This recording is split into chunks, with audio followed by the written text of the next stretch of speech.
النهارده عن واحدة بتقول أنا حبيت شاب غير الديانة بتاعتي واتعلقت بيه جدا، وهو كمان اتعلق بيا عشان نتجوز احنا الاتنين من غير ما أهلي يعرفوا. زورنا بطاقة شخصية ليه وكتبنا فيها ان هو مسلم، بحكم ان هو بلد غير البلد اللي انا عايشة فيها. يعني من مثلا انا من القاهرة وهو مثلا من اسكندرية، فأهلي لما سألوا عليه أسئلة عابرة كده، يعني ما حدش عرف ان هو مسيحي. المهم اتجوزنا وبقى لنا 3 سنين متجوزين، عندي طفل منه. علاقتي بأهله كويسة جدا جدا، هم عارفين بديانتي وبيحترموا ديانتي جدا. عمر ما حد فيهم غصب عليا ان انا اسيب ديانتي او ان انا ادخل الدين بتاعهم. كل احترام وتقدير ليا ولابني. كل ده فترة ال3 سنين اهلي ما يعرفوش اي حاجة عن الموضوع، ان هو مش مسلم او ديانته مش زي ديانتي. من فترة كده اهلي عرفوا الموضوع ده وطلبوا مني ان انا اتطلق منه. قالوا لي انتي الجواز بتاعكم حرام وجوازكم باطل، انتي كده زانية، ابنك ده جاي من الزنا، ما ينفعش تفضلي على ذمته. ولما رفضت قلت لهم لا انا هكمل معاه. قالوا لي خلاص هتقطعينا لغاية يوم الدين، ملكيش اهل نهائيا، وابنك كمان تسيبهوله، يعني انا اتطلق منه وابني اسيبهوله وارجع لاهلي تاني وارجع لديانتي. انا كمان في ديني زي ما انا، هو بس كل ما حاجة ان هو في ديانته وانا في ديانتي.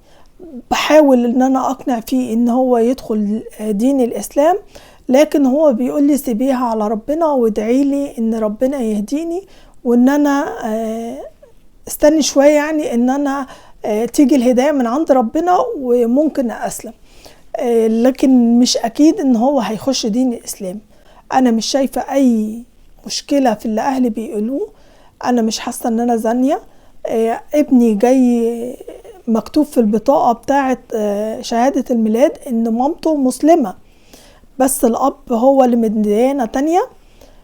انا مش عارفة اعمل ايه. فعلا انا زي ما اهلي ما بيقولوا ان انا ست زانية، ان انا فعلا عشت معاه في الحرام كل السنين دي، عشان بيقولوا لي انتي زورتي البطاقة. هل انا فعلا زي ما هم بيقولوا ان انا لازم اتطلق منه واسيب ابني ليه، ولا اتصرف ازاي؟ انا مش عارفة اعمل ايه.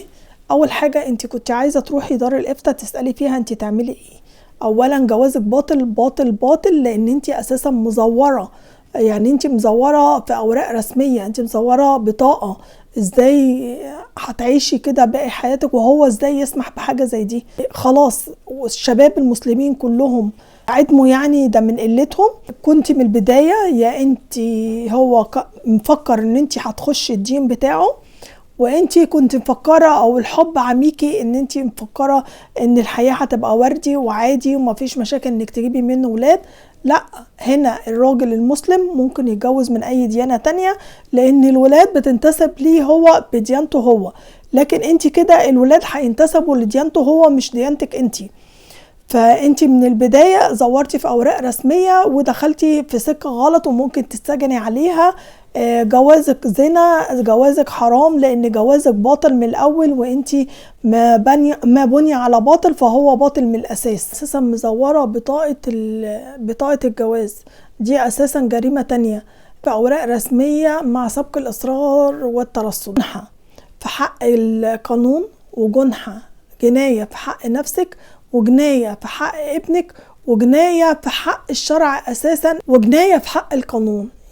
يعني يا اما الزوج يدخل دين الاسلام ويأسلم، يا اما تنفصلوا كل واحد فيكم يروح لحاله عشان اهلك على حق.